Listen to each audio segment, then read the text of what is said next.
প্রেম শুকিয়ে যেতে পারে, কিন্তু ভালোবাসা কখনো শুকায় না। এ কথাটা কেন বললাম জানেন? এ কথাটার ভিতরে একটা যুক্তি আছে। যুক্তিটা এখন তাহলে আসেন আমরা বলি, তাহলে মূল কথায় আসি।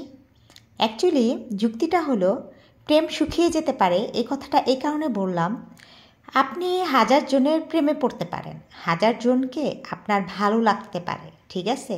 ভালো লাগলেই আপনি 1000 বার প্রেমে পড়তেই পারেন, 1000 জনকে বারবার ভালো লাগতেই পারে, এটা কোনো ব্যাপার না। তাহলে আপনি যদি 1000 জনের প্রেমে পড়েন, তাহলে তো প্রেম শুকিয়েই যাবে একবার। Today and tomorrow must be, শুকিয়েই যাবে, তাই না? আপনি তো আর একজনের উপরে প্রেমে পড়তেছেন না, পড়ছেন বলেন? সো প্রেম শুকিয়ে যেতেই পারে। প্রেমের ফুল একজনকে তো আর দেন না, 1000 জনকে দিলে শুকিয়েই যেতে পারে। কিন্তু ভালোবাসা তো শুধু একজনের জন্যই হয়। জানেন, ভালোবাসা কখনো জোর করে হয় না, ভালোবাসা মন থেকে হয়। ভালোবাসা হঠাৎ করে কখন কার প্রতি চলে আসে আমরা বলতে পারি না আসলে। আমরা যদি ইচ্ছে করি কাউকে ভুলে যেতে পারি না, আবার ইচ্ছে করলে কাউকে ভালোবাসতে পারি না। কারণ ভালোবাসাটা আসলে এটা মনের ব্যাপার। সেই কারণে বললাম, ভালোবাসা কখনো ছেড়ে দেওয়া যায় না, কিংবা ভুলে থাকা যায় না। তাহলে ভালোবাসাটা কিভাবে শুকাবে বলেন? ভালোবাসা আবেগ, অনুভূতি প্রকাশ করার নামই হলো ভালোবাসা। যেই ভালোবাসাতে আপনার আবেগ থাকবে, মায়া থাকবে, অনুভূতি থাকবে, সেটাই আসলে সত্যিকার ভালোবাসা। আর প্রেম তো আসলে হঠাৎ করেই মানুষের উপরে ক্রাশ খাওয়ার মতো আর কি। আপনি এই যে একটা মানুষকে দেখলেন, হঠাৎ করেই কারো উপরে ক্রাশ খেলেন। ক্রাশ খাওয়া মানে আপনি তার প্রেমে পড়ে গেলেন, তাই না? সো প্রেমে পড়ে গেলেন, আবার কিছুক্ষণ পর হয়তো আরেকজনের উপর ক্রাশ খেলেন, তারও প্রেমে পড়ে গেলেন। এইভাবে আসলে মানে তার প্রতি আপনার জাস্ট ফর ভালো লাগা কাজ করতেছে, ঠিক আছে? ওটাকেই আসলে প্রেম বলে। ভালো লাগা, প্রেম, ভালোবাসা সম্পূর্ণ আলাদা, ঠিক আছে?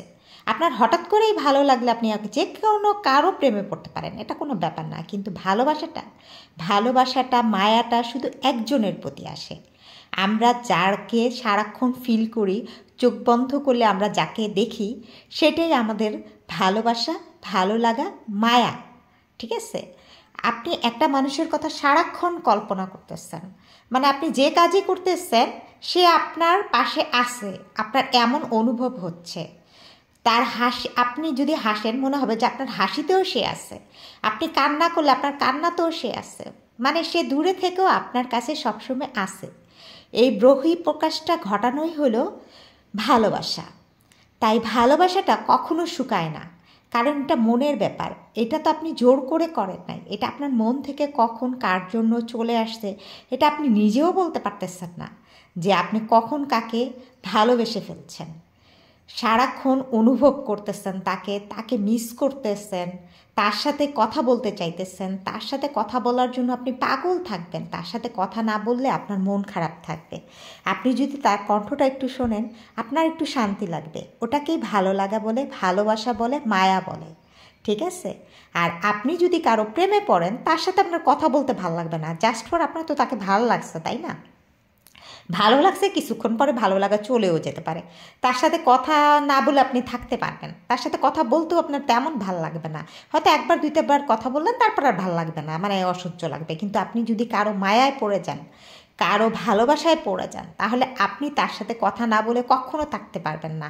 আপনার তো অস্থির লাগবে তার সাথে কথা না বলতে পেরে, মানে মনে হবে আপনার দমটা বন্ধ হয়ে যেতেছে। ওইটাকেই বলে আসলে ভালোবাসা, ঠিক আছে? ভালো লাগা, মায়া,